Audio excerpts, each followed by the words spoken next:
우리는 지금 고난주간을 지나면서 고난주간 특별 새벽 기도회로 모이고 있습니다. 첫째 날인 주일에는 예수님께서 예루살렘에 입성하셨고, 둘째 날인 월요일에는 잎사귀만 무성한 무화과 나무를 저주하시고 이어 성전을 정결케 하셨습니다. 그리고 셋째 날인 화요일에는 하루 종일 가르치시고 논쟁하셨습니다. 그런데 넷째 날인 오늘 수요일에는 성경은 놀랍게도 이날 행하신 예수님의 활동이 기록되어 있진 않습니다. 언뜻 보기에 예수님은 이날 아무 활동도 하지 않으셨습니다. 아무 일도 없는 것처럼 보입니다. 그러나 정말 아무 일도 일어나지 않았던 것일까요? 그렇지는 않습니다. 겉으로는 조용했습니다. 하지만 수요일에는 가장 중요한 일이 진행되고 있었습니다. 수요일의 특징을 한마디로 말한다면 예수님의 침묵하심입니다. 주님은 더 이상 백성들 앞에서 설교하지 않으셨습니다. 바리새인들과 논쟁하지도 않으셨고요. 제자들에게 가르침도 없었습니다. 또 기적을 행하시지도 않으셨습니다. 그저 주님은 조용히 계셨습니다. 하지만 주님께서 조용히 계셨다고 해서 아무것도 안 하신 것이 아닙니다. 주님은 기도의 자리로 나아가셨습니다. 그래서 하루 종일 기도하시고 또한 침묵하시며 그날 준비하셨습니다. 이것은 실상 십자가를 지기 위한 준비 과정이었습니다. 예수님께서는 이미 모든 것을 아셨습니다. 누가 배신할지, 어떻게 잡히실지, 어떤 순환과 고통을 받으실지 그 모든 것을 아시면서 주님은 침묵하시며 기도 가운데 하나님의 뜻에 순종하셨습니다. 우리 인생에도 주님의 침묵을 경험할 때가 있습니다. 기도해도 응답이 없고 부르짖어도 하나님께서 침묵하시는 것 같고 아무 일도 내 삶에 일어나지 않는 것 같은 때가 있습니다. 그러나 우리는 그 순간 기억해야 합니다. 하나님께서 침묵하신다고 해서 일하시지 않는 것은 아니라는 사실을요. 하나님의 침묵이 하나님께서 가만히 계시다는 것을 의미하지는 않습니다. 오히려 하나님의 침묵은 보이지 않고 드러나지 않지만 그 가운데 가장 중요한 일을 하고 계심을 의미합니다. 이날 성경이 기록하고 있는 유일한 사건이 있습니다. 바로 가룟 유다의 배신이었습니다. 이에 대해 오늘 본문은 그때 12 중에 하나인 가룟 유다라 하는 자가 대제사장들에게 가서 말하되 내가 예수를 너희에게 넘겨주리니 얼마나 주려느냐 하니 그들이 은 30을 달아 주거늘 그가 그때부터 예수를 넘겨줄 기회를 찾더라 라고 기록하고 있습니다. 몇몇 학자들은 유다가 가룟 유다죠. 가룟 유다가 예수님의 제자 공동체에서 제2인자였을 것으로 추정합니다. 물론 1인자는 예수님이시죠. 예수님의 이은 2인자가 유다였을 것으로 추정해요. 왜냐하면 유다가 돈꾀를 맡았기 때문입니다. 성경은 분명 유다가 돈꾀를 맡았다라고 기록합니다. 어떤 조직이든 돈꾀, 즉 재정을 맡았다는 것은 그 조직의 2인자임을 의미합니다. 대부분이 그래요. 제사장 중에서도요 1인자는 대제사장이고요 2인자가 바로 돈꾀를 맡은 제사장입니다. 어떤 조직이건 정부든 사회든 이 재물을 담당한다는 것은 굉장히 중요합니다. 따라서 가룟 유다가 재정을 맡았다는 것은 예수님의 제자 공동체에서 2인자의 자리에 있었다라고 보는 것이 그렇게 큰 무리는 아닙니다.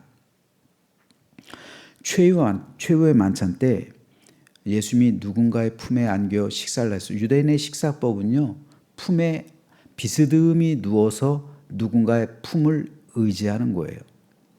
누군가의 품을 의지해서 그 떡이라든지 빵을 그 안긴 사람의 입에 넣어주는 것. 이게 유대인의 식사 풍습이에요. 그리고 나는 내가 음식을 먹는 게 아니라 내 오른쪽에 있는 사람이 내 품에 안겨서 그 사람의 손으로 나를 먹여주는 거예요. 그런데 주인은요. 주인은 누워있지 않아요. 주인은 앉아 있습니다. 그리고 주빈, 가장 중요한 손님이 주인의 품에 안기는 거예요. 그리고 그 주인에겐 이 가장 중요한 손님이 그 주인에게 먹을 것을 주는 거예요. 자, 이게 왜 중요하냐면요. 예수님께서 최후의 만찬에서 식사하실 때 내가 이 빵을 찍어서 먹여주는 사람이 바로 나를 배신할 사람이다 라고 말씀하셨죠. 그리고 누구한테 줬어요? 유다한테 줬죠. 왜요? 예수님은 유다 품에 안긴 거예요. 그러니까 찍어서 유다의 입에 넣어준 거예요. 왜 이게 가능하냐면요. 왜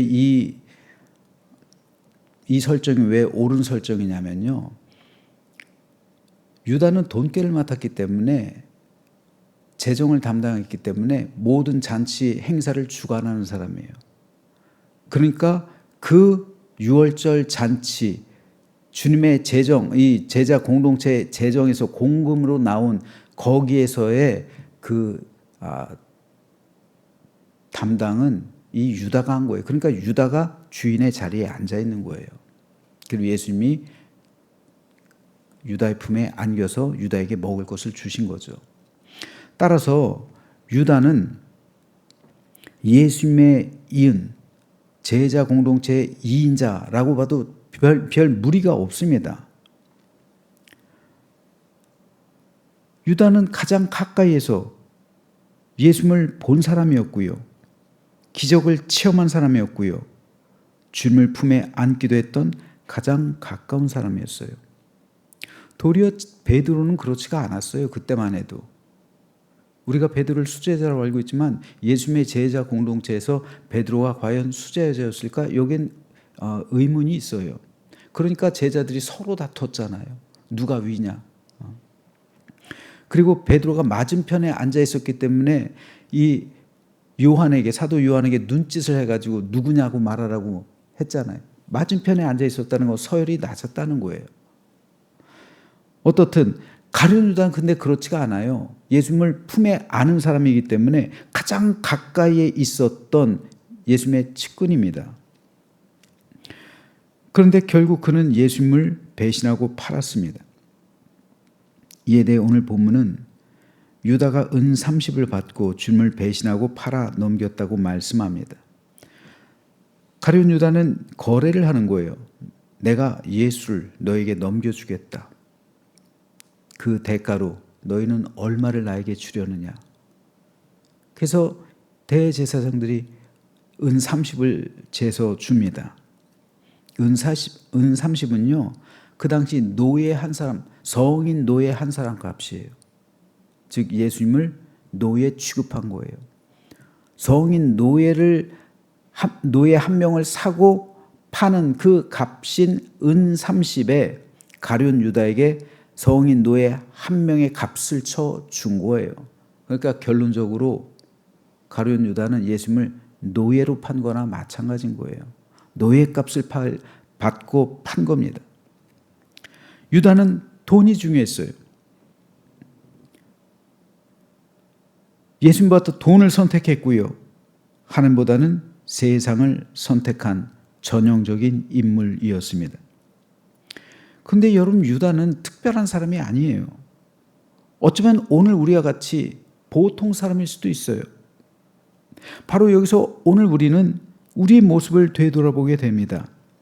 우리 역시 평상시 때는 잘 믿은 것 같아요. 하지만 돈의 유익 앞에선 우리 믿음이 온전히 지켜질 수 있을까요? 어떤 세상의 유혹 앞에서 내 믿음 끝까지 지켜낼 수 있을까요? 어떤 환난과 박해 앞에서 우리의 믿음 지켜낼 수 있을까요? 어떤 환난과 역경이 와도 내 믿음을 온전히 지켜낼 수 있을까요? 평상시 때는 모두가 잘 믿는 것 같습니다. 하지만 가룟 유다가 예수님을 배신하게 된 그런 이유가 됐던 것도요, 마리아가 옥합을 깨는 거, 이 돈, 재정을 맡았잖아요. 가룟 유다가 말한 거, 야, 이 돈이면은 가난한 사람들에게 나눠주지. 이 돈을 우리 공동체에다가 기부하지. 300데나리 1년 연봉이에요. 1년 연봉을 우리한테 차라리 헌금을 하지. 우리 단체한테, 우리 예수님의 공동체한테 기부를 하지. 그럼 우리가 그걸 알아가지고 가난한 사람들한테도 나눠주고 그럴 거 아니야. 이 말이에요, 이 말. 재물을 담당했기 때문에 할 수 있었던 말입니다. 근데 예수님께서 뭐라고 그래? 가만둬라. 가룟 유다는 예수님에게 거부를 당합니다. 그런 모습 보면서 배신할 마음을 품었던 거죠. 그리고 기회를 엿보고 있다가 그리고 결국 예수님을 팔아 넘겼습니다. 자기의 기대와는 다르다고 해서 어쩌면 돈의 유혹 앞에서 세상적인 어떤 결정 앞에서 내가 생각했던 스승의 모습이 아니라 유다는 예수님을 팔아 넘겼습니다. 그렇다면 오늘 우리 역시 어쩌면 가룟 유다의 모습으로 주님 앞에 서 있을 수도 있습니다. 유다가 비록 예수님을 품에 안고 함께 식사를 했어도 그는 세상적인 것 앞에 무너졌습니다. 예수님을 배신하고 돈을 선택한 그 결정, 예수님을 배신하고 나를 선택한 그 결정, 나의 유익을 선택한 그 결정을 오늘 우리 역시 내릴 수도 있다는 사실을 우리는 늘 경계해야 합니다. 그런데 가룟 유다가 대제사장에 가서 음모를 획책하고 떠벌리고 다닐 때 예수님은 침묵하셨습니다. 유다가 대제사장을 찾아가 협상하며 은 30을 받아낼 때 주님은 모든 것을 아셨지만 아무 말 하지 않으셨습니다. 주님은 이때 침묵을 선택하셨습니다. 가룟 유다가 돈을 준비할 때 예수님은 십자가를 준비하셨고, 유다가 주님을 배신할 때 주님은 하나님께 나아가 기도하며 순종했습니다. 같은 시간에 완전히 다른 일이 벌어지고 있는 거예요. 같은 시간에, 오늘도 우리가 같은 시간대를 살아가는데 같은 시간에 다른 일들이 얼마든지 우리 삶 속에서 오늘도 벌어지고 있어요. 지금도 마찬가지잖아요. 같은 시간이에요. 새벽 5시 같은 시간입니다.